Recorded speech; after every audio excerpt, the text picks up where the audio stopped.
You are Locked On Ole Miss, your daily podcast on the Ole Miss Rebels. Part of the Locked On Podcast Network, your team every day.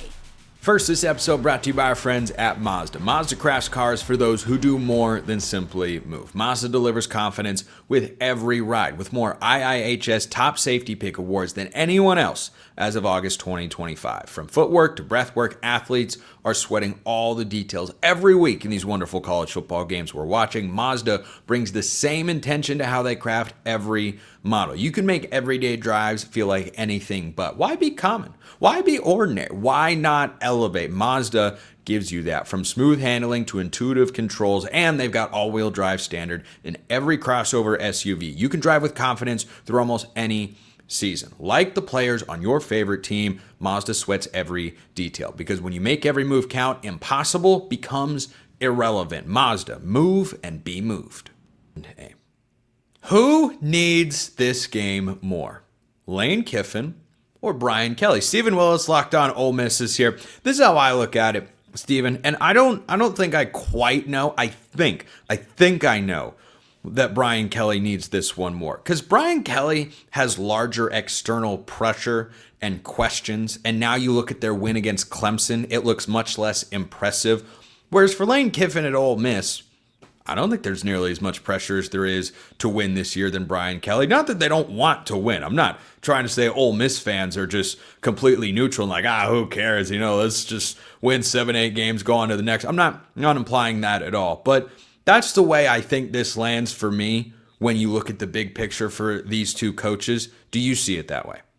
I think so. If you look at LSU's roster, they're kind of the 2025 version of Ole Miss. If we're going to be honest, you go into the season with all of that hype. You're supposed to make the playoff. Everybody's worried about the coach and his ability to get the team there. And if he keeps the vehicle between the lines, so to speak, he has a chance to make it on through. But if he drops the game in Oxford and loses that first game with Alabama still left to go, with everybody that is already on his schedule, they got an Oklahoma game in Oklahoma this year, there's a chance that they could be on 8-4 watch on a year that they were supposed to go to the playoff. Yeah, Brian Kelly has a ton of external pressure to get there because this year they embraced NIL. They did the whole NIL thing, the whole transfer portal thing. This is supposed to be their year. And if they lose in Oxford, which they've done every time they've come to Oxford since Joe Burrow, it's going to be a pretty bad look for LSU moving forward. And honestly, at that point, Ole Miss kind of is on the driver's seat in the SEC to make the college football playoff. Ole Miss had what I would definitely describe as a good vibes game last week on my 5-point scale, because that's a good football team in Tulane. I am not somebody, I see this all the time, and I actively try to avoid it here on the show, Stephen, where going into a matchup, we think one thing about this team, one thing about the other team, and then the outcome happens and, well, this team wasn't actually that good. Now, you can say that about Clemson at the moment, sure, but I don't feel that way about Tulane. I don't feel that way about Indiana's win over Illinois. I look at that and go, oh, wait, that was incredibly impressive. Illinois is a good team. So Ole Miss just steamrolled Tulane last week that had already picked up 2 Power 4 wins earlier this year. Went into Oxford. Jake Retzlaff have been playing good ball, and it doesn't matter who's playing quarterback for Ole Miss. Lane Kiffin has just got it figured out. The system is well established. It is all right. Next man up, and everything works. They're favored in this game. 13th ranked team against the 4th ranked team. It is in Oxford, according to our friends at FanDuel, by 1.5 points. Ole Miss is the favorite. Do you think that is an overreaction to how well they played last week, or do you think that that's warranted for this Rebels team? I don't know if it's an overreaction to the way Ole Miss played last week, although they played fantastic against Tulane. They really did.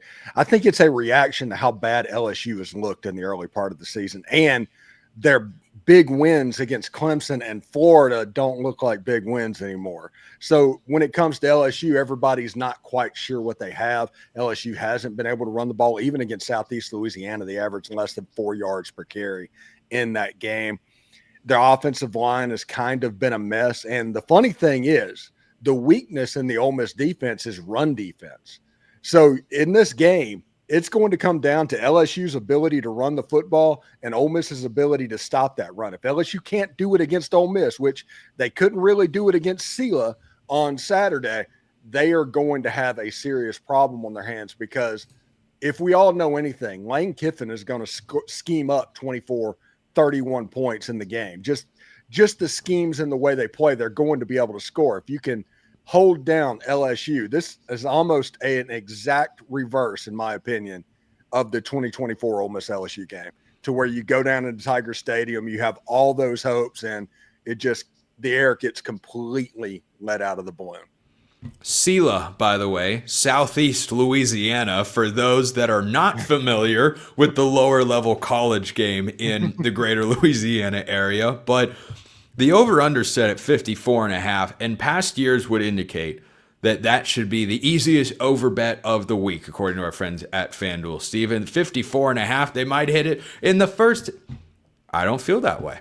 I'm not so sure, because this is an LSU team that, as you mentioned, has struggled to score points. They're going to be on the road, and LSU's defense has been super duper excellent, awesome so far this year. Blake Baker's second season, it's really starting to click on that side of the ball. LSU fans have to be wondering, where was this when Jaden Daniels was winning the Heisman Trophy? Where was that? That's a national championship team, if you blend those two things together.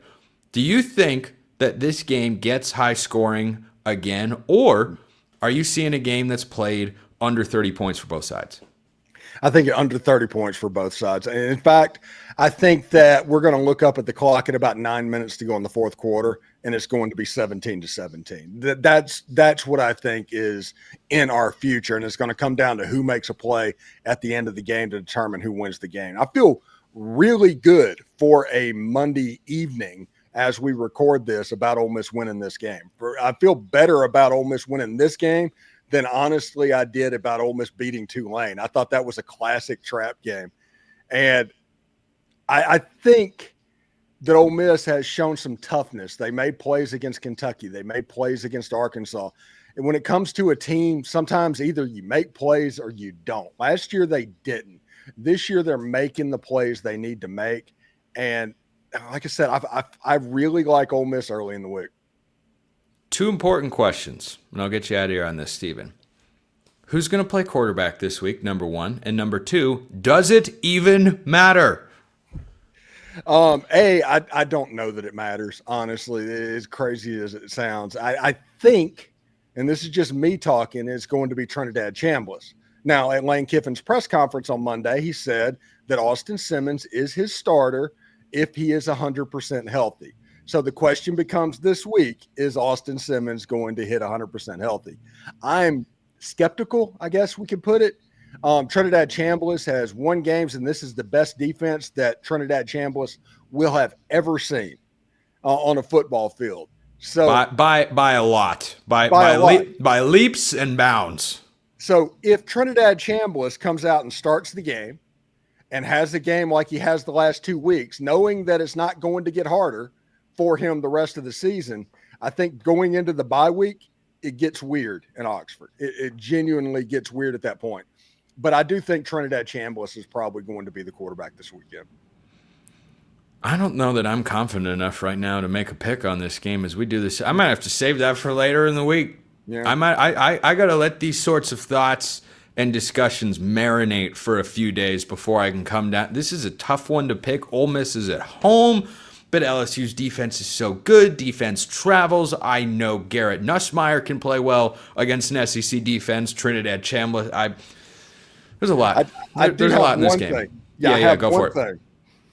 Brian Kelly in his press conference today described, preparing for Trinidad Chambliss or Austin Simmons. We did the same thing last year against Texas A&M. Do you remember what happened last year against Texas A&M? If memory serves, it didn't go very well. Yeah, Marcel Reed just ran the zone read all over the field and ran all over Blake Baker's defense. And Trinidad Chambliss, as John Summerall called him, he's an annoying quarterback in all of the ways positive for Ole Miss, because you can scheme him up, you can do whatever you need to do, and he's just athletic enough and twitchy enough that he can get a first down anyway. And I think that's an interesting matchup. I think Blake Baker's defense, as good as it is, and Trinidad Chambliss, that is your matchup. Besides the LSU run game and the Ole Miss defensive line, I think those are the two things. It was Ferris State he came from, yeah? Yeah. Division II Ferris State. I tell you, LSU's defense is the best he's seen. Let's not disrespect Tulane in this conversation. He looked darn good last week, and Tulane is a Power 4 caliber defense. There is no other way to look at it for those of you that actually pay attention to the Group of 5 playoff race, as we do here in Locked On College Football. Stephen Willis, Locked On Ole Miss, great as always. Can Auburn, speaking of Texas A&M, beat the Aggies on the road? They kind of need to.